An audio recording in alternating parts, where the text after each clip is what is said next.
What is going on, guys? Money Webby here, back again on Thursday. A crazy good night last night with the plays, especially Ryan Zimmerman. 42 DraftKings points from him, the best hitter on the slate, so it couldn't get much better than that call. So that was crazy good. He got 2 home runs and a triple. I love you, Ryan Zimmerman. And then 2 other hitters, David Peralta got 13. And D. Gordon got 13. Both of those were under 4,000. So those are some pretty good calls. And the pitchers, Jose Barrios and Robbie Ray, honestly could have had a better night. Barrios didn't get any run support. He pitched 7 innings. It was 0-0, and then they pulled him. He could have probably won another inning, but it is what it is. We'll take 23, I guess, but could have been 27 with the win. And then Robbie Ray, 22 DraftKings points. He was looking like another guy that wasn't getting any run support. Then he gave up a 2-run home run, though, in his last inning. Still finished with 22 DraftKings points. So all of those combined, those core 5, not including Cole Calhoun, who did awful, got 0 DraftKings points. Just those guys, 23 from Barrios, 22 from Robbie Ray. Zimmerman, Peralta, and Gordon. It was like over 110 DraftKings points combined. So if you ran out all those guys, then you were probably looking pretty good with just those plays. So I hope you guys enjoyed the video. Slap a like on the video if you ran out any of those guys and got some nice success. And subscribe if you haven't already to get these great calls every single day. Ryan Zimmerman, didn't see many other people calling him out. So yeah, that is it. But let's just hop into the plays for today. The Money 6. For Thursday, got 2 pitchers, 3 hitters, and a nice cheap guy to throw in there as well. So I'm going to start off with ZACK. He's probably going to be pretty chalky here today, but I think he's just the best pitcher on the slate by a good margin. So I feel safe going with him. I want the safety at my pitcher position, and he's very good at home here in Arizona, and they've made it a better pitcher park so far.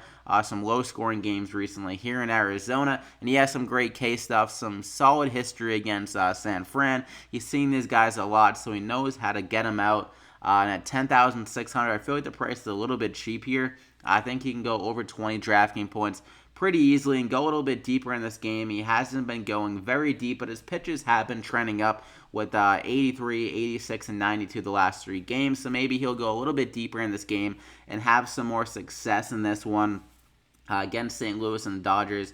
Not especially great against St. Louis, but I think we'll have a good game here. Hasn't had that dominant like ZACK Greinke game that we saw from last season, and it definitely could be coming here against San Fran in this spot, so lock him in there. And for my second guy, we're going to go with Chase Anderson here at 9,500. I was debating between Eduardo and Chase Anderson, but a much easier matchup for Anderson, but I do like that discount on Rodriguez, but he has that blow potential against those Angels righties. But for my second guy, I'm just going to go with Chase Anderson here, a safer option, I think, going against Miami, one of the worst lineups in the league, and they've really been struggling against right-handed pitchers, a low average and a high strikeout rate. Their strikeout rate against right-handed pitchers so far in the year is 25%, so that would definitely help Anderson with the strikeouts. He hasn't been great with the strikeout stuff so far, but he's been pretty solid, pretty consistent with some of these games, 23 and 23 against the Mets and San Diego. He did struggle against the Cubs. That happens, though. It's a really good lineup.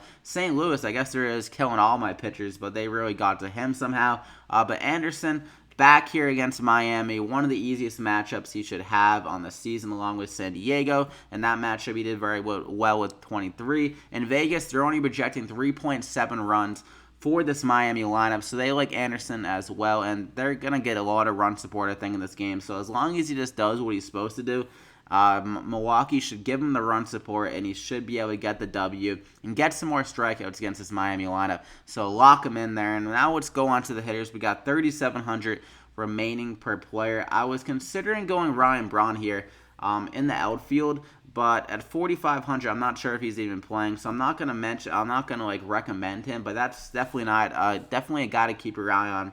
I'm guessing that he's gonna be out for tonight, but I'm gonna go with Paul Goldschmidt to start it off. He's like the top dog on the slate at 5,000. He's going against a left-handed pitcher. This guy absolutely crushes lefties. If you didn't know that, he has a 571 ISO and a 52% hard hit rate on the season so far against lefties. And you've seen this guy before, Ty Black, or Blatch, whatever his name is, 2 for 4 with 1 home run. So he has his number already, and the guy is dominant against left-handed pitchers. And yeah, so I think Goldschmidt is going to be able to get a hold of one in this game. Some extra base hits. He's been showing the pop very well recently with 2 doubles last game, a home run and a home run, 2 games against the Dodgers just recently. So he's been feeling himself. I think he'll keep this going against the lefty, which he's very comfortable against. So go ahead and lock him in there. And for my second guy, I'm going to go with Lorenzo CAIN at 4,000. Going against the lefty, Dylan Peters here. Peters is not a good pitcher. He's really been struggling against right-handed batters so far in the year, and he's been giving up home runs, exactly what we want from the hitters. He's given up 3 home runs already to right-handed batters. So a nice matchup here for CAIN. He's been very dominant on the season against left-handed pitchers, and normally throughout his career he's very good against lefties, and he has that good hitting park here in Milwaukee, so he can definitely hit a home run here. His WOBA is 439 and a 37% hard hit rate against the lefties so far in the season. So he's definitely doing well against them. He should be at the top of the order, so can get up to 5 at-bats if Milwaukee does what they're supposed to do in this matchup against Dylan Peters. And there's a lot of righties on this Milwaukee lineup that can definitely get the Peters. So CAIN can get on base with maybe a double, can get hit in home pretty easily, I think, here. So he can get some good runs and maybe show off that power with the home run as well. So go ahead and lock him in there at 4,000. And for my third guy, I'm going to go with another Milwaukee guy, way too cheap here, Domingo Santana. He's had a bad start to the season, but this guy's history against left-handed pitchers, especially last year, is very good. He has great pop. His hard hit rate against lefties last season was a 43%, so he's crushing the ball against lefties last season. And I mentioned that Dylan Peters, he's given up some good hard contact and some home runs to lefties. So I think Santana can get his first home run on the board against Dylan Peters in this game. He has great power.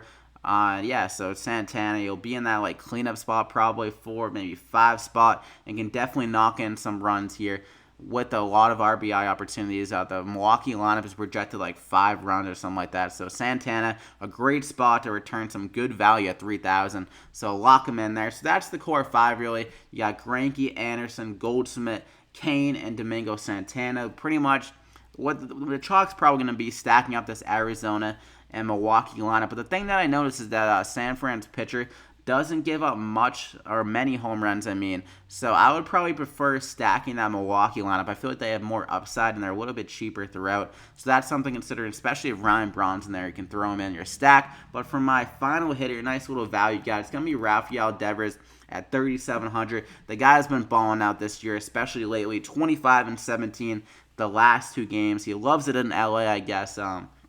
With home runs and back-to-back games. And the pitcher he's going against is Nick Tropino. Tropino, not a good pitcher. He gives up a lot of hard contact and a lot of home runs in general recently the last couple of years. So I think Devers can definitely get an extra base hit. He's very good against right-handed pitchers so far this year. A 226 ISO and a 46% hard hit rate against right-handed pitchers so far in the year. And similar to Domingo Santana, he'll be in that 5 spot, so he'll have a lot of RBI opportunities. This Red Sox lineup has been producing a lot of runs, so I think Devers can get some more RBIs in this game. I think he had a grand slam yesterday. He might have, I don't know. He got 4 RBIs though. So Devers, a nice spot here. Can definitely return some good value on 3,700. 25 DraftKings points last game. Crazy good value. I think he can get over 10 DraftKings points pretty easily, and maybe even get up to 5 at-bats again. Just how good the Red Sox lineup has been playing recently. So go ahead and lock him in there. So that is it. 35.50 remaining per player. Definitely doable to fill out. I hope you guys enjoyed the video. If you did, be sure to slap a like on it. Let's try to keep it going here. Hopefully we can call like one of the top hitters again on this slate. So subscribe though if you are new here to get these MLB DraftKings picks every single day. Appreciate all the support. Hopefully you have another great night here tonight. And like I said, definitely try to stack up those Milwaukee and Arizona lineups. I would say maybe Boston as a sneaky stack as well. So that is it. Good luck tonight, guys, and we'll see you back here again tomorrow.